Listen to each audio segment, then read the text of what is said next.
दोस्तों नमस्कार। स्वागत है आपका हमारे इस यूट्यूब मंच पर। दोस्तों ये बात 1979 की है। मोरारजी देसाई की सरकार गिर चुकी थी और राष्ट्रपति नीलम संजीव रेड्डी नई सरकार बनाने की कवायद में लगे थे। तब के लोकसभा में विपक्ष के नेता यशवंत राव चौहान बार बार राष्ट्रपति से ज्यादा समय मांग रहे थे बहुमत जुटाने के लिए। तब झल्ला कर उस वक्त के राष्ट्रपति रेड्डी साहब ने उन्हें कह दिया कि यदि आपकी जगह आपके शागिर्द शरद पवार को मौका दिया होता तो नई सरकार न सिर्फ बन चुकी होती बल्कि दो चार बड़े फैसले भी कर चुकी होती। आज नरेंद्र मोदी क्या शरद पवार की उस ताकत को भूल गए हैं? इंडिया गठबंधन की उस मजबूत ताकत को भूल गए हैं?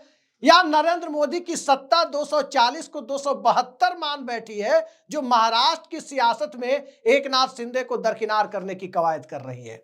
दरकिनार एकनाथ शिंदे को किया जा रहा है और इस पूरे खेल को सबसे करीब से सबसे नजदीक से कोई सूंघता हुआ दिख रहा है तो वो पटना में बैठा हुआ वो नेता है जो इंडिया गठबंधन की बुनियाद रखने के लिए पहली बैठक भी बुलाता है और फिर इंडिया गठबंधन से खुद की रुखसती या तो करवा लेता है या किसी परिस्थितिवश इंडिया गठबंधन को छोड़ने पर मजबूर हो जाता है।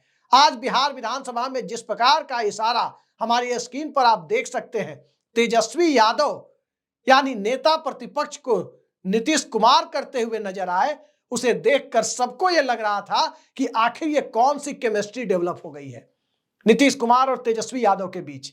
और नीतीश कुमार और तेजस्वी यादव की उस केमिस्ट्री को देखना और समझना हो तो उस रूप में भी समझा जा सकता है जब 4 जून को मतगणना के नतीजे आ जाए और नतीजे आने के बाद 1 या 2 दिनों के भीतर जब बिहार के मुख्यमंत्री और जेडीयू सुप्रीमो नीतीश कुमार दिल्ली के लिए रवाना हुए तो उस फ्लाइट में तेजस्वी यादव भी इंडिया गठबंधन की बैठक के लिए रवाना हुए थे।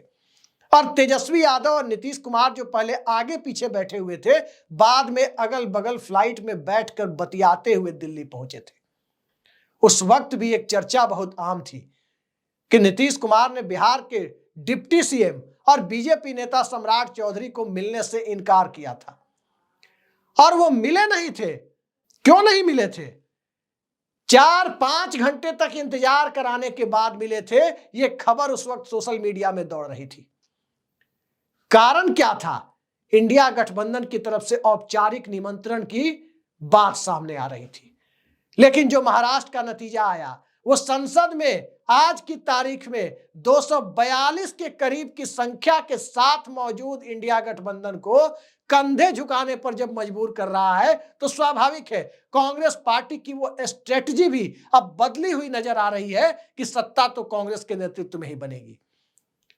सत्ता कांग्रेस के नेतृत्व में नहीं बनेगी ये कांग्रेस पार्टी ने 4 जून को ही समझ लिया होता तो इस देश में नरेंद्र मोदी की तीसरी ताजपोशी नहीं होती और यदि होती भी तो अटल बिहारी वाजपेयी की 13 दिन की सरकार की तरह उस सरकार की भी विदाई कब की हो चुकी होती। लेकिन आज कांग्रेस पार्टी को जब ये लग रहा था कि भारतीय जनता पार्टी का डाउनफॉल शुरू हुआ और जैसे जैसे ये डाउनफॉल होगा 52 से 99 तक पहुंच चुकी कांग्रेस पार्टी आगे 199 या 149 भी पहुंच जाएगी। दरअसल ये मुगालता साबित हुआ और ये मुगालता कैसे साबित हुआ? हरियाणा के नतीजे देख लें, महाराष्ट्र के नतीजे देख लें, इन सब ने यह साबित किया कि नरेंद्र मोदी कमजोर नहीं पड़े हैं। और जब नरेंद्र मोदी कमजोर नहीं पड़े हैं तो चिंता नीतीश कुमार की स्वाभाविक है, चिंता एकनाथ शिंदे की स्वाभाविक है और भारतीय जनता पार्टी के साथ मजबूरी का गठबंधन निभा रहे चंद्रबाबू नायडू को, जिन्हें चिंता अपने राज्य के वित्तीय सेहत के साथ साथ इस देश के अंदर राजनीतिक तौर पर कोपभाजन बनने की है। इस बात का कोपभाजन कि इस देश में नरेंद्र मोदी की सरकार को टिकाए रखना यह नीतीश कुमार और नायडू की वजह से हो रहा है, उससे वो निकलने की कोशिश कर रहे हैं। तो इन कोशिशों को धार अब मिलती हुई दिखाई दे रही है जब महाराष्ट्र में 7 सांसदों वाली पार्टी के नेता की मुख्यमंत्री पद की दावेदारी को खत्म कर दिया गया है। वो नेता जिसने महाराष्ट्र की परिस्थितियों में भारतीय जनता पार्टी को सत्ता का स्वाद चखाया, वो नेता जिसने उद्धव ठाकरे की विरासत को तोड़ा। लेकिन अब जो महाराष्ट्र की राजनीति का मिजाज रहा है उस मिजाज को पढ़ने की कोशिश करें तो साफ जाहिर होता है कि जब मराठी राष्ट्रपति का सवाल आया तो प्रतिभा पाटिल को समर्थन देने के लिए महाराष्ट्र के तमाम गैर भाजपा दल एक हो गए कि पहली बार इस देश में कोई महाराष्ट्र से राष्ट्रपति बन रहा है। बाला साहब ठाकरे ने एनडीए में रहते हुए प्रतिभा पाटिल का समर्थन कर दिया था। पूरे देश ने वो नजारा देखा था। भाजपा को छोड़कर तमाम गैर भाजपा दलों ने खुलकर कांग्रेस की कैंडिडेट प्रतिभा पाटिल का समर्थन कर दिया था। अब जो लोकसभा के अंकगणित की परिस्थितियां हैं, उस अंकगणित में कांग्रेस पार्टी का कंधा झुका होना, बिहार में राष्ट्रीय जनता दल का उपचुनाव की परिस्थितियों को देखकर कंधा और झुका होना, खासकर लोकसभा चुनाव के बाद की परिस्थितियों में चंद्रबाबू नायडू को मौजूदा सत्ता के साथ बहुत ज्यादा लाभ प्राप्त न होने की स्थिति बन जाना, और इन सब के आगे देखें तो एक कॉमन प्लेटफॉर्म पर एक ऐसी परिस्थिति का निर्मित हो जाना जो 2007 के राष्ट्रपति चुनाव के वक्त निर्मित हुआ था कि अगर मराठी राष्ट्रपति का कार्ड खेल दिया जाए तो एनडीए और विपक्षी दलों की एकता को तोड़ा जा सकता है। उस एकता को जिसमें मुलायम सिंह यादव और भारतीय जनता पार्टी दोनों ये कोशिशें कर रहे थे कि उस वक्त के राष्ट्रपति एपीजे अब्दुल कलाम को दूसरा कार्यकाल दिया जाए, एक टर्म और उन्हें राष्ट्रपति बना दिया जाए। लेकिन उस पूरे खेल को कांग्रेस पार्टी ने कैसे एक अलग डायरेक्शन दे दिया, इस प्रकार का डायरेक्शन दिया कि मराठी मानुष का और मराठी राष्ट्रपति का सवाल जब उठा दिया गया, फिर उसके बाद नौबत तो ये आ गई कि समाजवादी पार्टी ने राष्ट्रपति चुनाव में हिस्सा ही नहीं लिया। 38-40 सांसदों वाली पार्टी ने हिस्सा ही नहीं लिया। आज वही परिस्थिति, आपदा में अवसर जैसी परिस्थिति इंडिया गठबंधन के सामने आ खड़ी हुई है। पटना में आज विधानसभा के अंदर जो नजारा दिखा, और उसके बाद तेजस्वी यादव बाहर में जिस तरह से बोलते हुए नजर आए कि अब भी यदि नीतीश कुमार के पास, अब भी यदि बिहार के मुख्यमंत्री नीतीश कुमार को कोर्स करेक्शन करना है, उन्हें पुरानी गलतियों से सबक लेना है, तो वक्फ बोर्ड और बाकी मुद्दों पर वो विपक्ष के साथ खड़े हों। और उनसे अच्छे संबंध तो पहले भी रहे हैं, व्यक्तिगत संबंध, इस बात की खुलकर मुनादी करते हुए तेजस्वी यादव आज नजर आए। पत्रकारों के सामने सारी बातें उन्होंने कही। उसके बाद से कयास, अब कयास नहीं बल्कि एक बदली हुई रणनीति के रूप में दिखाई दे रहे हैं। तब लोगों को समझ में आ रहा है कि आखिर संसद के सत्र को अचानक अडानी मुद्दा उठने के बाद नहीं, बल्कि संसद के अंदर एक नए तरह की दुर्विसंधियां या संधियां, जो भी आप कहें, वो निर्मित होने की परिस्थिति जब आ रही है, उस परिस्थिति में आखिर एनडीए छोड़ने वाले सांसदों की न्यूनतम संख्या कितनी होगी। बात जब शरद पवार को, मराठी मानुष को प्रधानमंत्री बनाने की आएगी, तो महाराष्ट्र के तमाम गैर भाजपा दल, शरद पवार जिन्हें दोस्तों का दोस्त कहा जाता है, उनके लिए नीतीश कुमार कैसे संबंध रहे, किसी से छिपी हुई बात नहीं है। इसके साथ साथ बात यदि करें चंद्रबाबू नायडू की, तो वो चंद्रबाबू नायडू के बारे में एक वाकया मैं आपको बताता हूं। अटल बिहारी वाजपेयी की सरकार को निमंत्रण मिलने में अभी कुछ वक्त था, 98 का वक्त, 98 का साल था, मार्च 1998 का। उस वक्त के कांग्रेस अध्यक्ष सीताराम केसरी के पास शरद पवार का एक प्रपोजल पहुंचता है कि सरकार आपके नेतृत्व में बने या कांग्रेस के नेतृत्व में बने, क्या महत्वपूर्ण है। अधिकांश कांग्रेसियों की राय थी कि कांग्रेस के नेतृत्व में बने, नेता चाहे जो भी हो। और उस वक्त पूरे देश ने देखा था कि किस तरह से जयललिता चिट्ठी रोककर बैठी हुई थी। अटल बिहारी वाजपेयी के साथ गठबंधन कर चुनाव लड़ने के बावजूद वो राष्ट्रपति को चिट्ठी नहीं दे रही थी। चंद्रबाबू नायडू, जिनका संयुक्त मोर्चा से टूटने के लिए मन डोल रहा था, वो भी शरद पवार के नाम पर कांग्रेस के धुर विरोधी होते हुए भी शरद पवार का समर्थन करने के लिए तैयार थे। और ओम प्रकाश चौटाला, जिनके 4 सांसद थे, हरियाणा में उनकी लड़ाई कांग्रेस से थी, लेकिन बात शरद पवार की थी तो वो शरद पवार का समर्थन करने के लिए तैयार थे। जब तक कांग्रेस में निजाम परिवर्तन नहीं हुआ, आधी रात को सीताराम केसरी की जगह सोनिया गांधी ने अध्यक्ष का पद हासिल नहीं किया और कांग्रेस का औपचारिक बयान नहीं आया कि कांग्रेस को विपक्ष में बैठने का जनादेश मिला है, तब तक न तो जयललिता ने चिट्ठी भेजी, न तो चंद्रबाबू नायडू ने चिट्ठी भेजी, और न ही ओम प्रकाश चौटाला ने चिट्ठी भेजी अटल बिहारी वाजपेयी के समर्थन की। यानी सोनिया गांधी के अध्यक्ष बनने के साथ शरद पवार की महत्वाकांक्षाओं का कांग्रेस के अंदर रहते हुए दफन हो गया।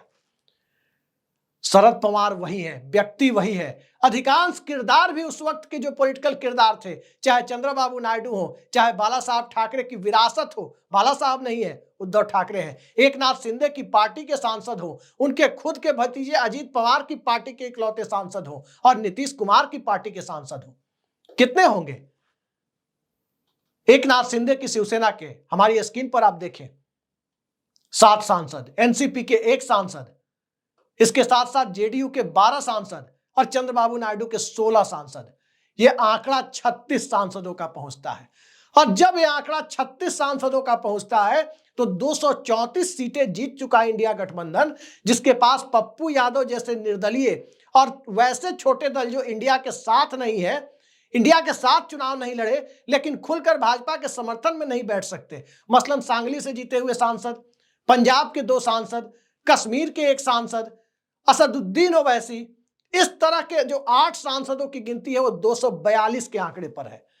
और जब ये 36 सांसदों का खेल खुलकर सामने आता है, उसके बाद साफ जाहिर होता है कि मराठी मानुष को प्रधानमंत्री बनाने के नाम पर महाराष्ट्र ही नहीं, पटना की गतिविधियां भी बहुत कुछ इस दिशा में है कि अगर इंडिया गठबंधन ने अंदर खाने जिस खेल को करने की दिशा में कदम बढ़ाया है, वो खेल अगर पत्ते समय रहते फेंटे गए तो बहुत जल्द देश में वैकल्पिक सरकार लोगों को दिख सकती है। नीतीश कुमार यूं ही कोई संकेत नहीं देते। नीतीश कुमार के बारे में कहा जाता है कि उनका बायां हाथ क्या करता है वो दाहिने हाथ को नहीं पता होता। नीतीश कुमार को जब भाजपा के साथ जाना होता है तब नीतीश कुमार किसी कार्यक्रम में जाकर के, पेंटिंग के कार्यक्रम में, कमल के फूल का जहां निशान बना होता है उसमें रंग भरने लगते हैं।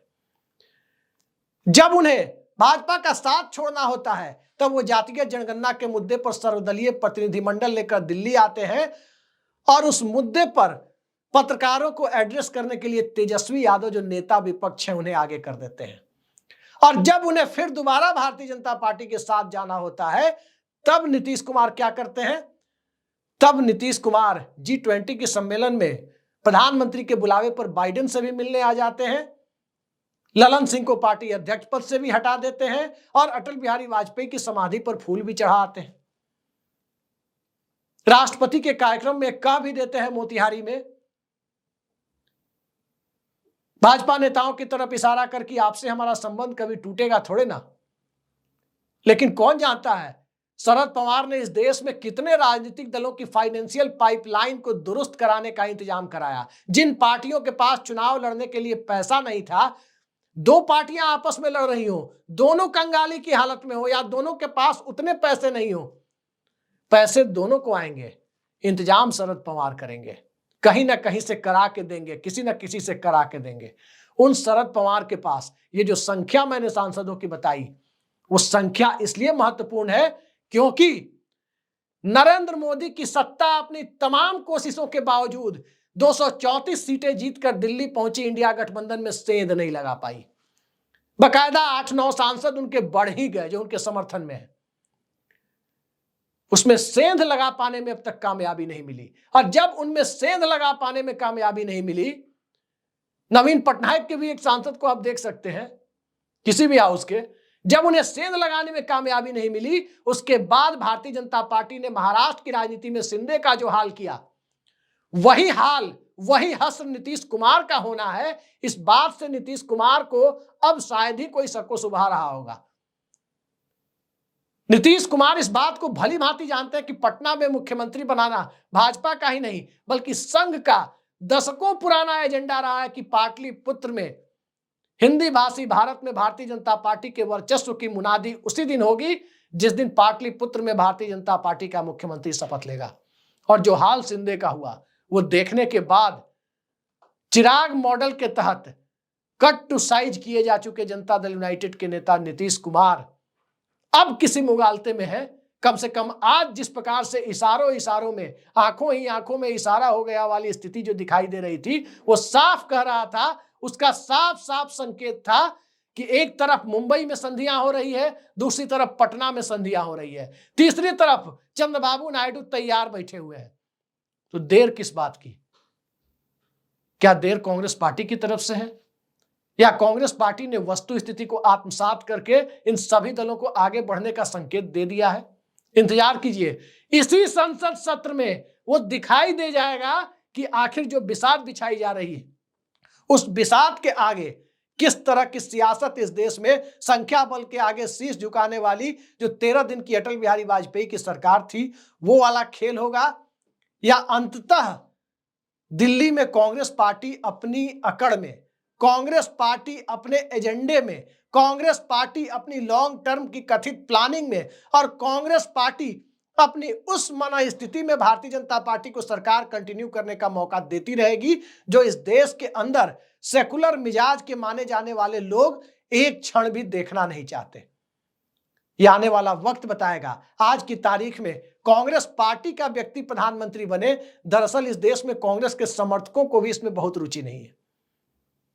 इस देश के ज्यादातर ऐसे वोटर जिन्होंने भारतीय जनता पार्टी के नेतृत्व वाले एनडीए के खिलाफ वोट दिया और वो वोट 60% वोट से ज्यादा है इस देश में, उस वोटर के बीच एक ही चीज दिखाई देती है कि नरेंद्र मोदी की जगह वैकल्पिक सरकार बने, भारतीय जनता पार्टी की जगह वैकल्पिक सरकार बने। और महाराष्ट्र में भारतीय जनता पार्टी के खेल ने उस आदर्श स्थिति का निर्माण कर दिया कि केंद्र में एक स्टॉप गैप अरेंजमेंट आए और वो स्टॉप गैप अरेंजमेंट चाहे वो सरकार 6 महीने चले, 1 साल चले, लेकिन मौजूदा सरकार से मुक्ति दिलाए। हर दौर में कांग्रेस ने किया है। भारतीय जनता पार्टी से मुक्ति दिलाने के लिए कांग्रेस ने किस दौर में कुर्बानी नहीं दी, सिवाय आज के दौर को देखकर। चौधरी चरण सिंह को प्रधानमंत्री बनाया, चंद्रशेखर को प्रधानमंत्री बनाया, देवेगौड़ा और गुजराल को प्रधानमंत्री बनाया। मुद्दा क्या था? उस वक्त अपने अपने दौर में जो विपक्ष था, चाहे वो जनता पार्टी हो, चाहे वो जनता दल हो, चाहे वो भारतीय जनता पार्टी हो, इन तीनों के सामने इन तीनों का रास्ता रोकने की कवायद। तो क्या आज रास्ता रोकने की कवायद में कांग्रेस पार्टी की कोई रुचि है या नहीं है? 99 उनके हैं, 173 की दरकार है और 173 में 143 का आंकड़ा, 144 का आंकड़ा आज इंडिया अलायंस के पास माइनस कांग्रेस है। महाराष्ट्र की परिस्थितियों ने आदर्श स्थिति बनाई है, पटना ने संकेत दिया है और बंगाल से तो लंबे समय से संकेत मिल रहे हैं कि भारतीय जनता पार्टी के 4 या 5 सांसद बाबुल सुप्रियो की तरह कभी भी ममता बनर्जी के एक इशारे पर लोकसभा से इस्तीफा दे सकते हैं।